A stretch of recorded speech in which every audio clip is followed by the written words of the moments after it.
Bienvenue à tous, bienvenue à toi. Aujourd'hui, on se retrouve pour une nouvelle vidéo. Donc dans cette vidéo-là, je vais vous montrer un truc plutôt spécial, voilà. Donc c'est un truc que j'ai récupéré dans une benne de mon lycée, voilà. Donc le truc il fonctionne encore, hein. Voilà. Je sais pas pourquoi, il jette du matos qui marche encore. Enfin bon voilà, donc je vais vous dire ce que c'est. Donc c'est pas un radiateur ou un convecteur, c'est une résistance. Donc une résistance variable, voilà. Donc c'est assez complexe comme truc. Mais bon, vous allez voir, c'est pas si compliqué que ça si on s'y connaît un peu en élec. Voilà. Donc là, on a une résistance variable. Voilà. Donc là, on a des bornes. Un plus, un moins et le PE. Protection électrique, la Terre. Et là, une autre borne. Voilà. Donc il y a trois bornes. Enfin bon, donc c'est un truc de la marque Iskra. Voilà. Donc ça, c'est un sort de potentiomètre. Enfin voilà, c'est un truc qu'on peut régler. Donc ça grince, mais ça c'est normal. J'ai pas encore fait de remise à neuf du truc. Donc la PRN 161, ça je sais pas ce que c'est. Donc 330 ohms. Voilà, donc ça c'est la résistance totale de la résistance qui est à l'intérieur. Voilà, parce que quand on varie la tension, il faut bien une résistance pour pouvoir faire diminuer la tension. Voilà, donc 0,7 ampères. Donc l'intensité max supportée par ça, c'est 1 ampère pendant 15 minutes. Voilà. Après ça, je pense que ça crame. Voilà. Donc là, on a numéro d'inspection IMPAV 11399. Ça, je sais pas ce que c'est. Voilà, donc le truc, il est complètement cabossé, complètement sale. Enfin voilà, donc là, il y a écrit R2 ou N2 ou je sais pas trop quoi. Je dirais résistance 2. Enfin bon, voilà, on dirait vraiment un radiateur, mais c'est pas un radiateur. Voilà. Donc, en dessous, donc là, il manque un truc, mais ça, c'est pas grave. Donc je vais vous expliquer comment ça fonctionne. Voilà. Donc ici, on a une résistance. Voilà. Et quand on bouge ce potentiomètre, ben, on peut varier la résistance. Voilà, donc là à l'intérieur, on peut voir qu'il y a un truc qui bouge. Voilà, là on voit bien. Voilà.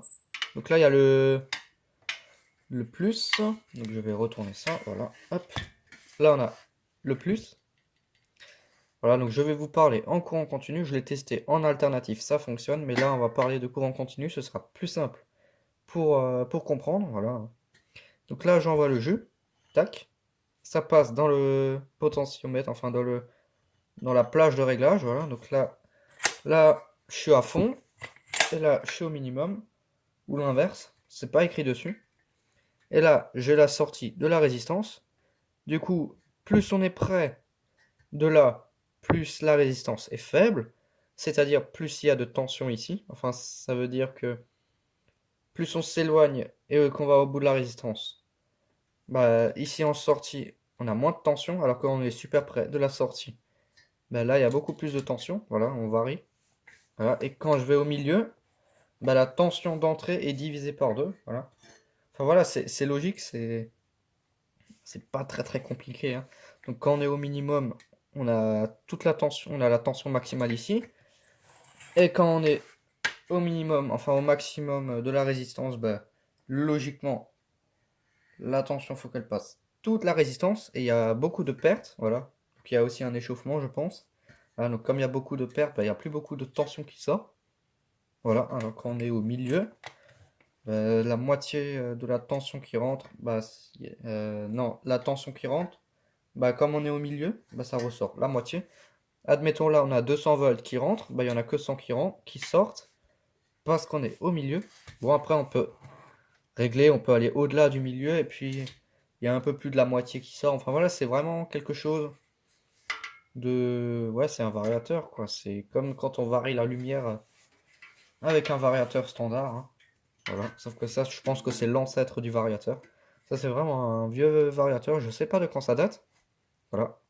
Donc c'est des trucs pour faire des sortes d'ateliers, des câblages, parce que là, on a des sortes de bornes où on peut foutre des fils dedans. Voilà. Donc c'était une petite vidéo pour vous montrer ça, hein. Donc je vais vous en faire une autre où je le montre nettoyé, fonctionnel et en très très bon état, parce que bon là, c'est complètement cabossé. Quoique là, ça va encore. Il y a juste celle-là là, qu'il faut redresser. Celle-là, elle est légèrement pliée, là. Mais à part ça, ça va. Donc là, c'est complètement mort. Ici, là, c'est parfaitement droit. Ah non, là, il y en a une là qui a un pet. Celle-là, elle a un pet, là. Celle-là, ça va. Enfin bon, voilà, là, faut refaire. Là, faut complètement refaire. C'est tordu. Enfin, voilà. Mais bon, ça fonctionne. Donc, il y a aussi un grincement. Je sais pas si on va l'entendre.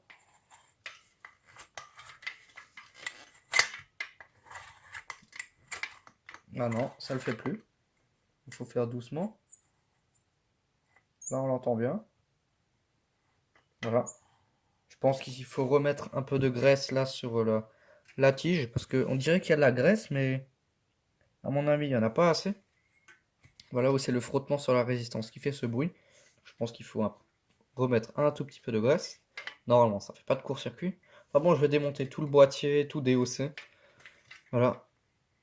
Donc je pense que je vais faire une coupure, voilà. Comme ça, je l'ouvre et on verra ce qu'il y a dedans. Voilà, voilà. Donc je reviens. Voilà, c'est bon. Donc j'ai démonté le truc. Enfin, j'ai juste enlevé un côté, voilà. Hein. Donc j'ai enlevé ce côté-là. Voilà, donc il y avait 4 vis. Là, il y a une vis. Là, il y a une vis. Là, il y a une vis. Et là, il y a une vis. Enfin, voilà, il y avait pareil de ce côté. Et du coup, là, on peut voir à l'intérieur. Donc là, on a une résistance. Il y a une sorte de résine dessus. Donc voilà, donc là, si je passe mon doigt dessus, vous pouvez voir que bah, c'est crade. Voilà, je pense que ça n'a jamais été nettoyé. Voilà, il y a vraiment beaucoup de saleté dessus. Enfin, ça a peut-être déjà été démonté pour être regraissé ou quelque chose comme ça. Enfin bon, voilà, donc je vais vous montrer.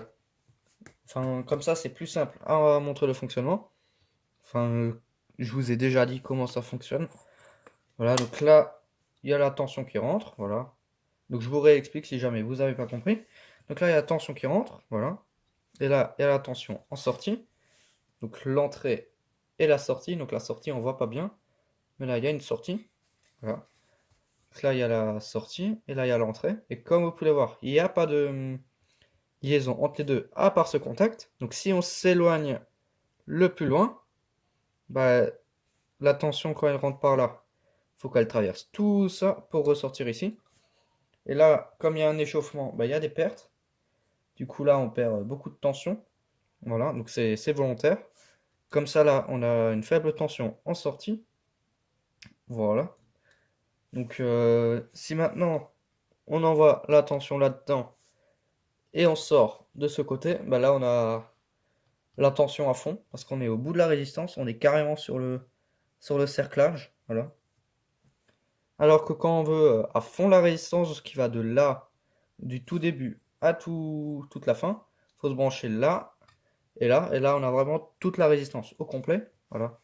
Alors ça c'est factice entre guillemets. Voilà.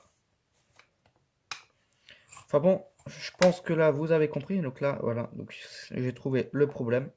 Ça glisse vraiment pas bien. Voilà. Il n'y a plus de graisse là-dessus. Donc c'est hyper dur à manipuler. Voilà, donc là, il y a carrément du coton et tout pour pareiller.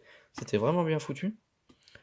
Enfin bon, voilà, donc je pense que là, je vous ai pas mal expliqué. Donc dans une autre vidéo, bah, je vais vous le montrer nettoyé et fonctionnel, bien sûr. Donc je vais vous le montrer en marche, complètement refait.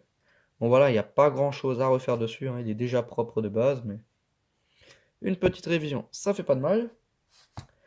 Enfin bon, donc merci d'avoir regardé cette vidéo.